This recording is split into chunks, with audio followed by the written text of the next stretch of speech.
കത്രിയല്ല, mosquito എന്നുള്ള ഒരു വളരെ ചെറിയ സാധനമാണ്. വളരെ നീളം കുറവ്. ഈ എക്സ്റേ കാണുന്ന ഒരു മാഗ്നിഫൈഡ് വ്യൂ ആണ്. കത്രിയല്ല, പോകാൻ പാടില്ല. പക്ഷേ 5 വർഷം ജീവിച്ചാലും ഒന്നും സംഭവിക്കത്തില്ല. അത് യൂറിനറി സ്റ്റോണിന്റെ വേദനയാണ്. ഇതിപ്പം ഈ ഒരു സിംറ്റം വന്നുകൊണ്ട് കണ്ടുപിടിച്ചു. പണത്തിന്റെ കുറവുകൊണ്ട് നിവർത്തിയില്ലാതെ ഗവൺമെന്റ് ആശുപത്രിയിൽ ചികിത്സയ്ക്ക് പോയി. ഉഷ ജോസഫ് എന്ന സ്ത്രീ ഫ്രീ ആയിട്ട് കത്രിക വയറ്റിൽ ചുവന്നോട്ട് തിരിച്ചു പോകേണ്ടാവുന്നു ഓപ്പറേഷന് ശേഷം. പട പേടിച്ച് പന്തളത്ത് ചെന്നപ്പോൾ പന്തംകുളത്തി പട എതിരെ എന്ന് പറഞ്ഞ പോലെ ഗർഭപാത്രത്തിലെ മുഴ നീക്കം ചെയ്യാൻ വേണ്ടി പോയതാണ്. അതിലും വലിയ കുരിശായിപ്പോൾ. സർജറിയിൽ ഡോക്ടറുടെ മറവ് മൂലം അകപ്പെട്ടുപോയ കത്രിക ഉഷ ജോസഫിൻ്റെ വയറ്റിൽ നിന്ന് നീക്കം ചെയ്തു. അതിൻ്റെ ഒരു അറ്റം ഒടിഞ്ഞ നിലയിലുമായിരുന്നു. ആ ഒടിഞ്ഞ ഭാഗവും നീക്കം ചെയ്തു. ഇത്രയും കൊല്ലം എന്തെല്ലാം അവർ സഹിച്ചിട്ടുണ്ടോ. റിപ്പോർട്ടിൽ പ്രതിയാക്കി ചേർക്കപ്പെട്ട ലളിതാംബിക എന്ന ഡോക്ടർ ഒരു വിഡിത്തം പറയാനുണ്ട്. 10-20 കൊല്ലം മുമ്പേ ഇവർക്ക് ഒരു സർജറി ചെയ്തായിരുന്നു ഉഷയ്ക്ക്.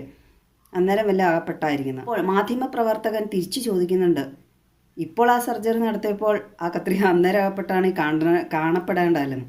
അപ്പോൾ ഇവർ പറയണം ഒമൻ്റെ എല്ലാം കൂടെ കയറിയിരിക്കുക, എങ്ങനെ കാണും, അങ്ങനെയാണ് ഇങ്ങനെയാണ്. അവർ പറയണ്ട ഒമൻ്റത്തിൻ്റെ ഇടയ്ക്കാണ് ഈ കത്രിക ഇരിക്കണമെങ്കിൽ 10-20 കൊല്ലം 50 കൊല്ലം വരെ ജീവിച്ചിരിക്കാൻ സാധ്യതയുണ്ട്, ഒരു കുഴപ്പമില്ലെന്നൊക്കെയാണ് അവർ പറയണത്. എന്നെയും അത്ഭുതപ്പെടുത്തിയ കാര്യം അതാണ് കേട്ടോ. ഇത്ര നാളും ആ കത്രിക അവർ കുറേ ടെസ്റ്റുകൾ എക്സ്റേ അതൊക്കെ ചെയ്തിട്ടും കുറേ നാളുകൾക്ക് ശേഷമാണ് ഇത് കണ്ടുപിടിക്കപ്പെട്ടത്.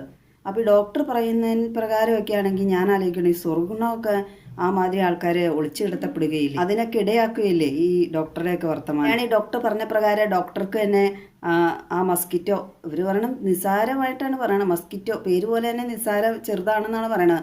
ആ സാധനം ആ ഡോക്ടർക്ക് അതുപോലെ തന്നെ ഒമരത്തിൻ്റെ അടിയിലാണെങ്കിൽ എവിടെയാണെന്ന് വെച്ചാൽ ഫിറ്റ് ചെയ്താൽ കൊടുക്കണം.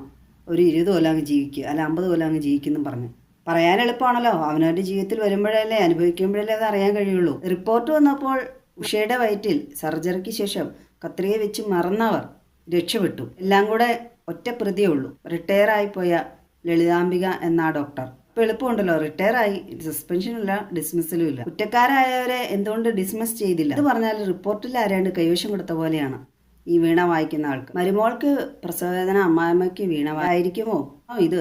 കത്രിക ഇത്രയും നാളും തുരുമ്പ് പിടിക്കാണ്ട് സൂക്ഷിച്ചു വെച്ച പോലെയാണ് ഡോക്ടറുടെ ന്യായീകരണം. ചിരിച്ചും കളിച്ച് ഉല്ലസിച്ചുമാണ് അവർ പറയുന്നത്. രോഗിയുടെ കുഴപ്പം പോലെയാണ് ആ ഡോക്ടർ അഭിമുഖങ്ങളിലൊക്കെ പറയുന്നത്. നേരത്തെ ഇതുപോലെ മെഡിക്കൽ കോളേജിൽ ചികിത്സയ്ക്ക് പോയി ഒരു സ്ത്രീയുടെ വയറ്റിൽ പോലെ കത്രിക തന്നെ അകപ്പെട്ടിട്ട് അവർ 5 കൊല്ലം പെടാപ്പാട് വിട്ടു.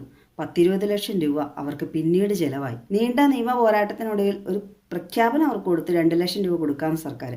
പ്രഖ്യാപനങ്ങളിൽ മാത്രം ഒതുങ്ങി, ഇതുവരെ കിട്ടിയിട്ടില്ലെന്നാണ് അവർ അഭിമുഖങ്ങളിൽ കണ്ടത്. ഉഷയുടെ വയറ്റിൽ നിന്നെടുത്ത ആ ഉപകരണം പോലീസിന് ശേഷം കോടതിക്കൊക്കെ കൈമാറി പോകുന്നത്. റിപ്പോർട്ട് വരുമ്പോൾ സംശയമായിരുന്നു കത്രികയാകുമോ പ്രതിന്ന്. പിന്നെ റിപ്പോർട്ടിലെ ഏക ചെറിയ ആശ്വാസം എന്ന് പറഞ്ഞാൽ ആവശ്യത്തിന് ജീവനക്കാരില്ല എന്നൊക്കെ സൂചിപ്പിച്ചിട്ടുണ്ടെന്നാണ് ഗവൺമെൻറ് ആശുപത്രികളിൽ. അതൊരു സത്യം തന്നെയാണ് കേട്ടോ. ഈ ഉഷ ജോസഫും മകനും പലതവണ ലളിതാംബിക എന്ന് പറയുന്ന ഡോക്ടർ തന്നെ സർവീസിലിരിക്കുമ്പോൾ വീട്ടിൽ ചെന്ന് കണ്ടതായിട്ട് പറയപ്പെടുന്നു. അതൊന്നും ഇല്ല, ഓർമ്മയില്ല എന്നൊക്കെയാണ് ആ ഡോക്ടറുടെ അഭിമുഖത്തിൽ പറഞ്ഞത്. അധികം ഡോക്ടർമാരുടെ അടുത്ത് രോഗികൾ പരിശോധനയ്ക്കായി പോകുന്നില്ലല്ലോ. അപ്പോൾ അതുകൊണ്ട് അവരെന്തായാലും ഡോക്ടർമാരെ മറക്കാൻ സാധ്യതയില്ല. പിന്നെ റിപ്പോർട്ടിൽ പറയുന്ന കോവിഡ് സമയമായിരുന്നു ഉഷ ജോസഫിനെ ഈ സർജറി ചെയ്ത സമയത്ത്. തൊട്ടടുത്ത് ഒരു സിസേറിയൻ നടത്തിയ ഒരു സ്ത്രീയും കിടപ്പുണ്ടായിരുന്നു. PPE കിറ്റ് കിട്ടാണ് ഇവർ ഓപ്പറേഷനൊക്കെ നടത്തിയത്. ഇടുക്കത്തിൽ ഒരു പക്ഷേ മറന്നുപോയതോ ചാടിപ്പോയതൊക്കെ ആയിരിക്കാം ഈ കത്രിക എന്നാണ്. എന്ത് ലാഘവത്തോടെ നിസ്സാരമായിട്ടാണല്ലേ പറയണത്. അത് വല്ല നിലത്തി ചാടിപ്പോയി അല്ല ആകാശത്തേക്ക് പറന്നുപോയി എന്ന് പറഞ്ഞ പോലെയാണ്. ഒരു മനുഷ്യ ശരീരത്തിൻ്റെ ഉള്ളിലേക്കാണ് ഒരു ലോഹക്കഷ്ണം പുറത്തുനിന്ന് അകപ്പെടുന്നത് എന്നോർക്കണം. കയ്യോ കാലോ ഒക്കെ ഒടിഞ്ഞിട്ട് ലോഹങ്ങൾ ഇടുമ്പോൾ ഡോക്ടർമാർ പറയും കമ്പി എടുക്കാൻ എത്ര നാൾ കഴിയുമ്പോൾ, എത്ര വർഷം കഴിയുമ്പോൾ എടുക്കണം, അങ്ങനെ ഇതൊക്കെ നിർദ്ദേശിച്ചു വിടാറുള്ളതാണ്. എന്നിട്ടാണ് ഒരു സുരക്ഷിതത്വമല്ലാതെ കത്രിക ഒരു മനുഷ്യൻ്റെ വയറ്റിൽ അറിയാതെ അകപ്പെട്ടു കിടക്കുന്നത്. ഈ ഉഷയുടെ വയറ്റിൽ കത്രിക നിക്ഷേപിച്ചതിൻ്റെ ഉത്തരവാദികളായ ഡോക്ടറെയും നേഴ്സിനെ സസ്പെൻഡ് ചെയ്തു.